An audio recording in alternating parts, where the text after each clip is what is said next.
ليلة نهاية العالم، استيقظ جوزيف من النوم ليجد ابنته ميتة. ذهب لجاره ليطلب المساعدة فوجده ميت. ذهب من منزل لآخر ليجد الجميع موتى. ذهب للقرية المجاورة ليجد جميع سكانها موتى أيضا. فما الذي حدث في تلك الليلة وأدى لموت سكان قرى بأكملها؟ وهل هو بفعل فاعل أم حدث خارج عن قدرات البشر؟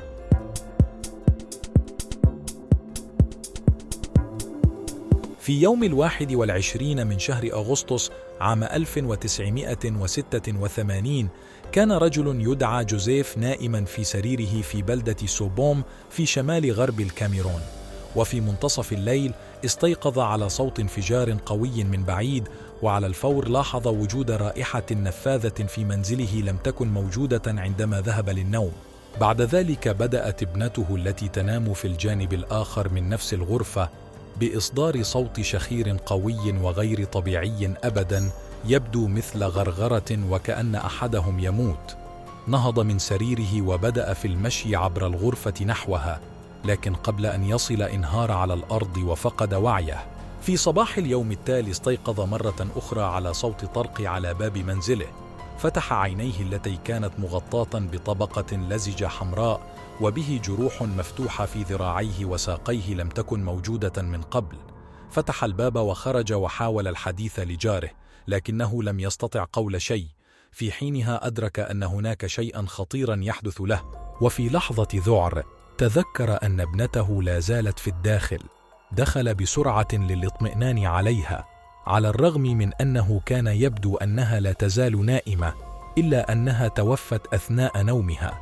لم يحتمل جوزيف ما رآه، وسقط مرة أخرى على الأرض، ولم يستيقظ إلا في وقت لاحق بعد الظهر. هذه المرة استيقظ وعنده القوة الكافية للمشي والتركيز. خرج لجاره ليطلب المساعدة، لكن كان من المروع أن يرى جيرانه قد ماتوا أيضا. نزل للشارع وبدأ بالذهاب من منزل لآخر ليجد الجميع موتى. جوزيف لم يفهم ما حدث. كل شيء كان على ما يرام في اليوم السابق، كأنه في كابوس حقيقي. ركب دراجته النارية وذهب للبلدة المجاورة ليبحث عن أي شخص يشرح له ما حدث، لكنه وجد سكان القرية أيضا موتى، وكل قرية كان يمر بها كان حالها مثل حال قريته، مليئة بالجثث، ولا يوجد أي علامة على الحياة في أي مكان، حتى الحيوانات انهارت وماتت. أخيرا وصل إلى مدينة مجاورة بها مستشفى. كان ضعيفا جدا وبالكاد يستطيع المشي والتحدث. سقط في المستشفى، وعندما استيقظ لاحقا على سرير المستشفى عرف كل ما حدث. قبل أن أخبركم بما حدث في تلك الليلة، أتمنى منكم الاشتراك في القناة والضغط على زر لايك، وهيا لنكمل قصتنا.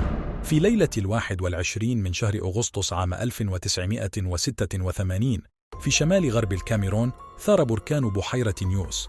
خلال تلك الليلة لم تنبعث من البحيرة التي تقع في فوهة بركان خامد حمما ولا رمادا ولا طينا ساخنا، بل بدلا من ذلك سحابة ضخمة من غاز ثاني أكسيد الكربون البارد الذي اندفع بصمت أسفل المنحدر، مما أدى إلى مقتل كل شيء تقريبا تحته.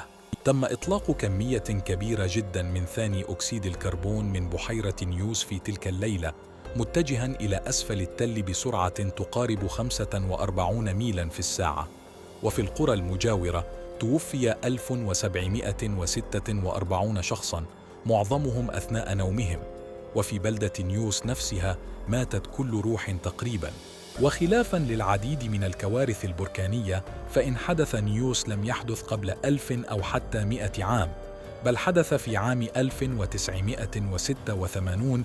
تمكن العلماء من السفر إلى الموقع في غضون أيام، وبناء على ذلك لدينا صورة مفصلة عما حدث في بحيرة نيوس، وهي صورة مرعبة وغريبة في نفس الوقت. بالنسبة للناجين القلائل من الكارثة، لابد أن الوضع الذي استيقظوا عليه امتد إلى ما هو أبعد من الرعب. لم يستيقظ بعض الناجين لمدة يومين، وعندما فعلوا ذلك كان كل من حولهم قد قتلوا. ماتت عائلاتهم وجيرانهم. عند خروجهم من منازلهم يمكن أن يغفر لهم اعتقادهم أن قوة من عالم آخر قد نزلت عليهم وأن العالم بأكمله قد وصل إلى نهايته. لقد مات كل شيء حي، وكانت دجاجاتهم ميتة في الشوارع، وكانت مواشيهم ميتة في الحقول، وكانت جثث الطيور متناثرة بشكل عشوائي، حتى الحشرات ماتت. لاحظ عمال الإنقاذ الذين وصلوا لاحقاً انتشار الصمت وغياب النشاز الحشري الشائع جداً في أفريقيا الاستوائية، ولم تظهر حياة الحشرات مرة أخرى إلا بعد أيام، حيث وصلت في نفس الوقت تقريباً الذي جاءت فيه النسور من المناطق المجاورة لتتغذى على الجثث.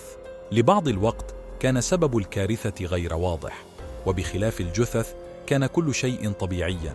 كانت الشمس مشرقة، وكانت الحقول خضراء، لم يتم هدم المباني، لم يتم حرق أي شيء. في البداية اشتبه البعض في وجود وباء خبيث لم يترك سوى عدد قليل من الأشخاص الذين يتمتعون بمناعة طبيعية للعيش، لكن لم يمرض أي من الغرباء والمسؤولين الحكوميين الذين تدفقوا إلى القرى.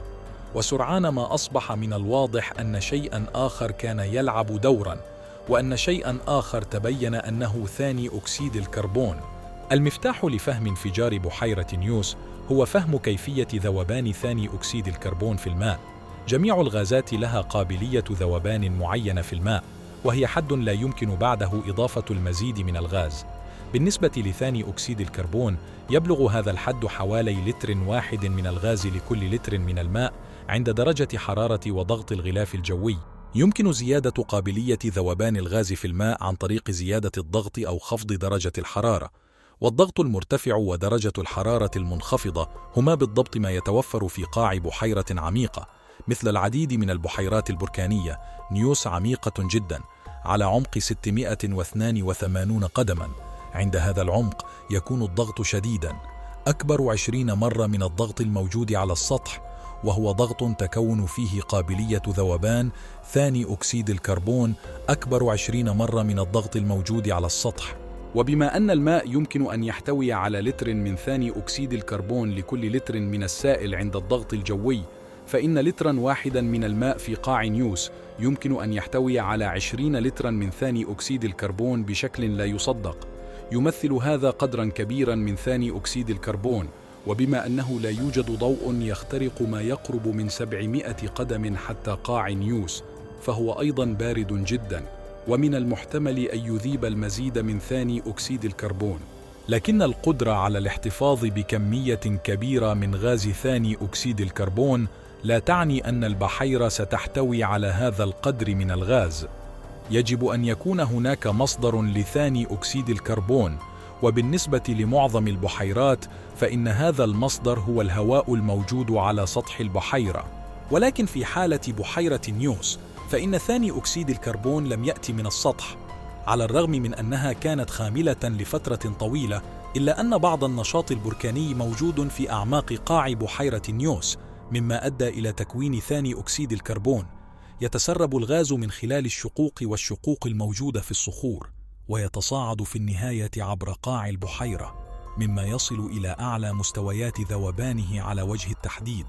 لا أحد متأكد تماما من سبب تحرك المياه السفلية للأعلى في بحيرة نيوس. افترض البعض أن السبب هو هزات زلزالية صغيرة، أو ربما تدفق المياه في البحيرة بسبب رياح بالسرعة المناسبة. وافترض آخرون أن السبب ربما كان انفجارات بخارية عميقة تحت قاع البحيرة، وهو أمر ليس بالأمر غير المعتاد في البحيرات البركانية، حتى البراكين الخاملة، أو ربما نوع من الانهيارات الأرضية تحت الماء. ومهما كان السبب، فإن بعض المياه الباردة من أعماق بحيرة نيوس تحركت للأعلى في ليلة 21 من شهر أغسطس عام 1986، وبمجرد حدوث هذا الاضطراب الأولي كانت الكارثة على بعد ثوان فقط.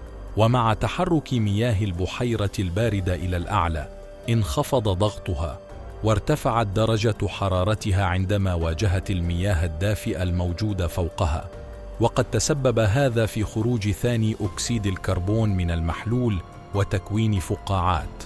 ومقارنة بأعداد القتلى المرتبطة بالانفجارات البركانية، قد تبدو تلك التي وجدت في نيوس صغيرة، ولكن بالنظر إلى غياب الحمم البركانية والنار وإظلام الشمس بسبب الرماد، وحقيقة أن سبب هذه الوفيات كان مجرد غاز غير مرئي، فإن عدد القتلى كان مذهلاً.